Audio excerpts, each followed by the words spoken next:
Hi అండి, అందరికీ నమస్తే. మనం ఈరోజు మీ ముందుకు మరొక బ్యాంకు ఉద్యోగానికి సంబంధించిన నోటిఫికేషన్తో రావడం జరిగింది. ఇది వచ్చేసి మనకు national bank for financing infrastructure and development advertisement అయితే మనకు మార్చి 20వ తేదీ రావడం జరిగింది. ఆన్లైన్ అప్లికేషన్ మనకు లైవ్ నిన్న రీసెంట్గా అంటే 12వ తేదీ అయితే రావడం జరిగిందనమాట. 3 రోజుల కిందట. లాస్ట్ డేట్ ఫర్ అప్లయింగ్ వచ్చేసి 4/5/2025 వరకు అనమాట. ఇవన్నీ సీనియర్ అనలిస్ట్ బ్యాంకు జాబ్స్ అండి. వైట్ కాలర్ జాబ్స్ అనేవాళ్ళు ఒకప్పుడు, ఇప్పుడు కూడా వైట్ కాలర్ జాబ్స్ అనుకోండి. బ్యాంక్ జాబ్స్ అంటే కంప్లీట్గా ఏసీలోనే ఉండి వర్క్ చేస్తూ ఉంటారండి. సో ముందుగా అందరికీ విన్నపం ఏంటంటే, వీడియో చాలా చిన్నగానే చేస్తాను, ఎక్కువ చేయను. పూర్తి వరకు చూసే ప్రయత్నం అయితే చేయండి. లైక్ చేయండి, షేర్ చేయండి, కామెంట్ చేయండి. సో వివరాల్లోకి వెళ్తే మనకు ఎగ్జామ్ ఉంటుందండి. ఇది కాల్ లెటర్స్ మనం ఎగ్జామ్ ద్వారా, బ్యాంక్ అంటే ఎగ్జామ్సే ఉంటుంది. మనకు national bank for financing infrastructure and development అని అయితే చెప్పుకున్నాము. దీని ఇక్కడ మీరు చూడండి, మనకు వెబ్సైట్ ఐడి https:nabfid.org/careers వెళ్ళొచ్చు. మీరు దీంట్లోకి వెళ్ళిన తర్వాత కంప్లీట్ డీటెయిల్స్ అయితే చూసుకోవచ్చు. రూల్ ఆఫ్ రిజర్వేషన్స్, రిలాక్సేషన్స్ అన్నీ ఉంటాయండి, అన్ని ఎగ్జామ్స్ లాగానే. సో మనం పోస్టులు చూసుకుంటే ఏమేమి పోస్టులు, నెంబర్ ఆఫ్ వేకెన్సీస్ మనకు మొత్తం వచ్చేసి 31 ఖాళీలు ఉన్నాయండి.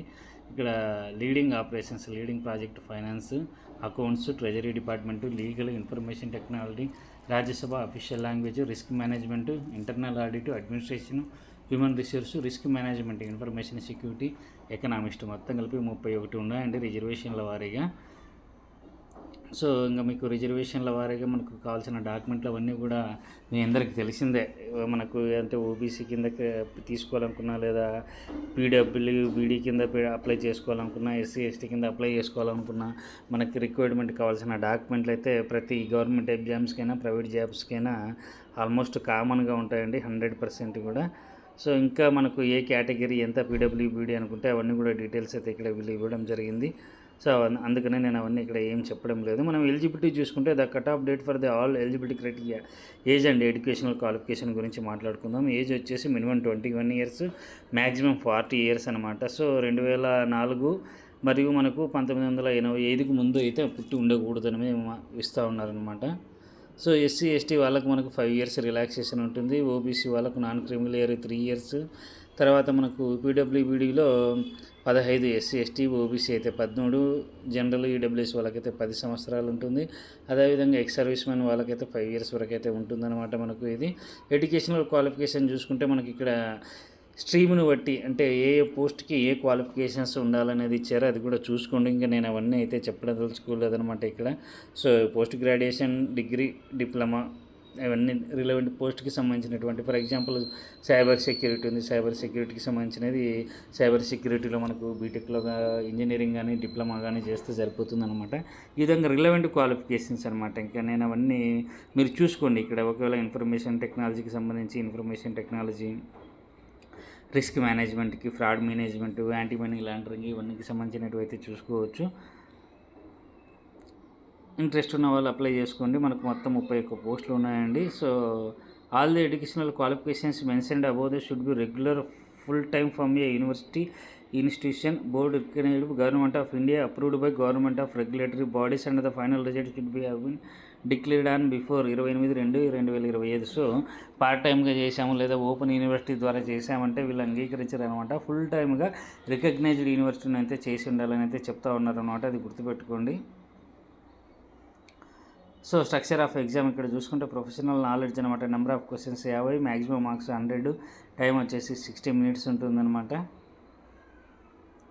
ఇంకా జనరల్ ఇన్స్ట్రక్షన్స్ ఉన్నాయి. జనరల్ ఇన్స్ట్రక్షన్స్ తెలిసిందే, మనం అంటే పాన్ కార్డు, ఆధార్ కార్డులో పేర్లు తేడా లేకుండా correct mail ID, correct phone number. ఎందుకంటే ఫర్దర్గా వీళ్ళు ఫ్యూచర్ కరెస్పాండెంట్ కూడా మనకు మెయిల్ ద్వారానే చేస్తారు కాబట్టి, మెయిల్కి తర్వాత నార్మల్ మెసేజ్లు సెల్కి వస్తుంటాయి కాబట్టి అవన్నీ కూడా మనకు కరెక్ట్ ఉండేగా చూసుకోండి. అదేవిధంగా అప్లై చేసుకునేటప్పుడు సిగ్నేచర్ అప్లోడ్ చేయడము, ఫోటో అప్లై చేయడము, డాక్యుమెంట్స్ సరైన ఫార్మాట్లో అప్లోడ్ చేయడము, ఇవన్నీ కూడా మనకు జనరల్ ఇన్ఫర్మేషన్లో ఉంటాయన్నమాట. Action against candidate found guilty are misconduct use of unfair means. So ఏదైనా అన్ఫెయిర్ మీన్స్ అంటే మీరు ఉద్యోగం కొరకు రికమెండేషన్ ఎవరిదన్నా పెట్టిస్తే మాత్రం అటువంటి వాళ్ళని మనం పరిగణలోకి తీసుకోము, మరి వాళ్ళ మీద యాక్షన్ తీసుకుంటామని అయితే చెప్తా ఉన్నారు. ఆ తర్వాత అదేవిధంగా ఎవరైతే తప్పుడు సమాచారం ఇచ్చారో అటువంటి వాళ్ళ మీద కూడా యాక్షన్ తీసుకుంటాము, వాళ్ళని పరిగణలోకి తీసుకోమైతే చెప్తా ఉన్నారనమాట. సో దాని గురించి పెద్దగా వరి కావాల్సిన అవసరం లేదు, అవన్నీ ఎవరు పెట్టరు కాబట్టి మనం దానికి సంబంధం లేదనమాట.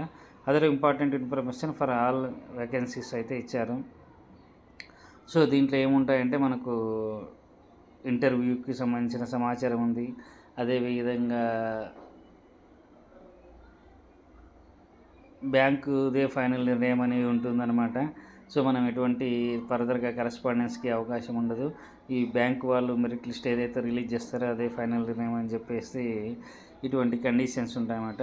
Guidelines for persons with disability using a scribe, ఇది చూసుకోండి. ఎవరైతే అంటే వాడాలనుకుంటున్నారో వాళ్ళ బదులు మనకు పీడబ్ల్యూడీ క్యాండిడేట్స్కి అటువంటి వాళ్ళకి సంబంధించిన సమాచారం ఉందన్నమాట. దీంట్లో కూడా ఏ విధంగా అప్లై చేయాలో దానికి వచ్చేసి ఆన్లైన్ ద్వారా అప్లై చేసుకోవాలి. స్కాన్ చేసి డాక్యుమెంట్లు అప్లోడ్ చేయండి. మనం డేట్ చెప్పుకున్నామనుకో, ఆల్రెడీ 12వ తేదీ స్టార్ట్ అయింది. 4/5/2025 వరకు అయితే టైం ఉందన్నమాట. ఇప్పుడు ఫోటోగ్రాఫ్ సైజులు కూడా ఇచ్చారు ఇక్కడ చూడండి. 4.5 సెంటీమీటర్ ఇంటూ 3.5 సెంటీమీటర్, సిగ్నేచర్ బ్లాకింగ్తో చేయాలి, లెఫ్ట్ థంబ్ ఇంప్రెషన్ చేయాలంటున్నారు. తర్వాత hand written declaration on white paper with blank ink అనమాట. అంటే కింద ఏం రాయాలనేది వాళ్ళు ఇచ్చారనమాట.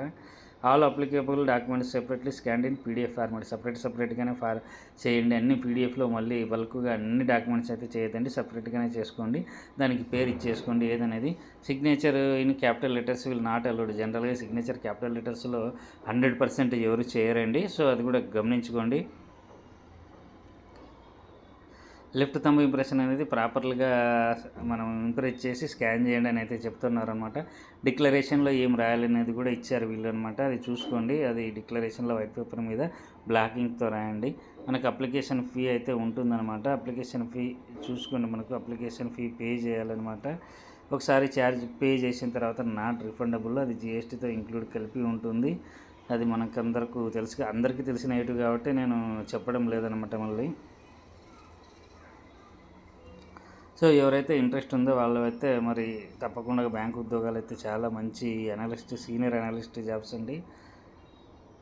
మంచి శాలరీస్ అయితే ఉంటాయి అన్నమాట. లక్షల్లో ఉంటాయి శాలరీస్ పర్ మంత్లోనే. ఇంట్రెస్ట్ ఉన్న వాళ్ళు అప్లై చేసుకోండి. ఈ రిలవెంట్ క్వాలిఫికేషన్స్ మనకున్నాయి.